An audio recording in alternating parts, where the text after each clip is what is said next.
Bonjour et bienvenue dans cette vidéo. Aujourd'hui, on va voir l'importance de raconter des histoires.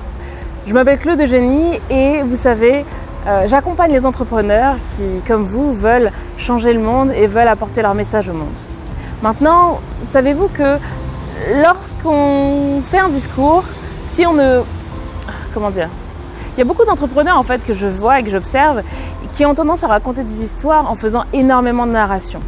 Ne faites pas ça parce que en faisant la narration, vous allez un peu plomber votre audience et elle va se désintéresser de ce que vous faites. Lorsque vous parlez en public, tout est basé sur raconter une histoire et derrière mettre un point sur cette histoire, comme une morale on va dire. La Fontaine, c'est ce qu'il fait, il raconte une histoire et derrière il met une morale. Vous devez vraiment faire la même chose si vous voulez être inspirant. Raconter une histoire et derrière faire une morale.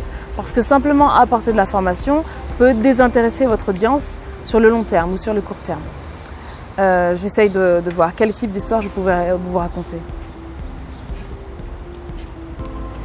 Ma fille, par exemple, à chaque fois, elle me demande « Mais maman, est-ce que je peux aller avec toi au jazz club? Est-ce que je peux mettre du bout à lèvres ?» Comme toi, le bout à lèvres, c'est le rouge à lèvres. Est-ce que je peux mettre du rouge à lèvres? Elle veut faire tout ce que je fais. Ça, c'est mon histoire. Donc, je parle de ma fille, j'y mets du dialogue et maintenant, je fais le point. Je vais vers vous et je vous dis voilà, est-ce que vous aussi vous avez des enfants éventuellement ou d'autres personnes que vous-même vous voulez suivre et vous avez envie peut-être d'être comme eux? Moi c'est pareil pour ma fille, elle veut être comme moi. Et si quelqu'un vous admire, ne serait-ce que commencer par votre enfant ou vos clients, vous devez avoir un comportement qui reflète ce que vous voulez transmettre. Si vous ne faites pas ça, les personnes vont prendre de vous des choses qui ne sont pas forcément intéressantes. Ou alors, vous n'allez pas captiver ou vous n'allez pas être intéressant. Si je passais mon temps à rester chez moi, à ne rien faire, à ne pas prendre soin de moi, à ne pas chanter, à ne pas avoir d'activité, ma fille, le témoignage qu'elle aurait de moi, ce serait « Tiens, ma mère, elle reste à la maison, elle fait rien. » Et donc du coup, inconsciemment, dans sa tête, elle va se dire « Tiens, mais je vais peut-être faire comme ma mère en fait. Elle ne fait rien, donc je vais ne rien faire. » Alors que du haut de ses 4 ans, elle veut déjà se maquiller comme moi, elle veut aller au jazz club pour pouvoir chanter avec moi, elle veut aller à mes conférences, elle veut faire ce que je fais, elle veut vivre mon parcours. C'est la même chose pour vos clients. Soyez ce que vous voulez qu'ils soient. Incarnez ce que vous voulez qu'ils deviennent. Comme ça, ils vont vous suivre davantage. Vous allez les élever vers le haut parce que vous-même, vous vous élevez vers le haut. Est-ce que vous avez compris ce que je viens de faire? Ce que je viens de faire, c'est que j'ai raconté une petite histoire que j'ai trouvée comme ça sur le tas. Mais j'ai raconté une histoire et derrière, j'ai mis un point derrière. J'ai fait un point sur cette histoire.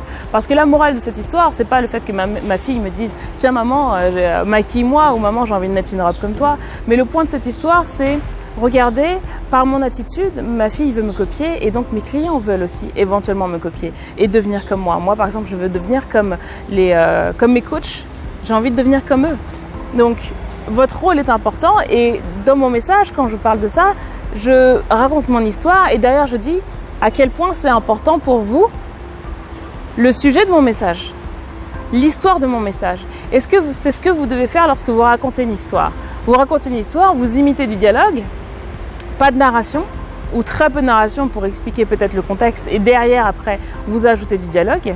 Et vous ajoutez aussi d'autres éléments que je vais vous mettre un lien dans la description où j'ai fait une conférence à Marseille où j'explique comment raconter une histoire. Donc je vous mettrai un lien pour que vous puissiez voir de quoi il s'agit pour pouvoir aller plus loin. Donc l'idée c'est ça, c'est que vous devez, quand vous racontez une histoire, elle doit être avec du dialogue et d'ailleurs vous devez mettre un point dessus. En faisant ça, vous serez beaucoup plus inspirant. Donc pratiquez ça dès tout de suite, dès maintenant, faites-le. Vous allez voir, ça va carrément changer votre manière d'aborder le storytelling et d'aborder le fait de faire un témoignage ou faire un discours. Abonnez-vous, partagez un entrepreneur inspirant et je vous retrouve dans une prochaine vidéo. Au revoir.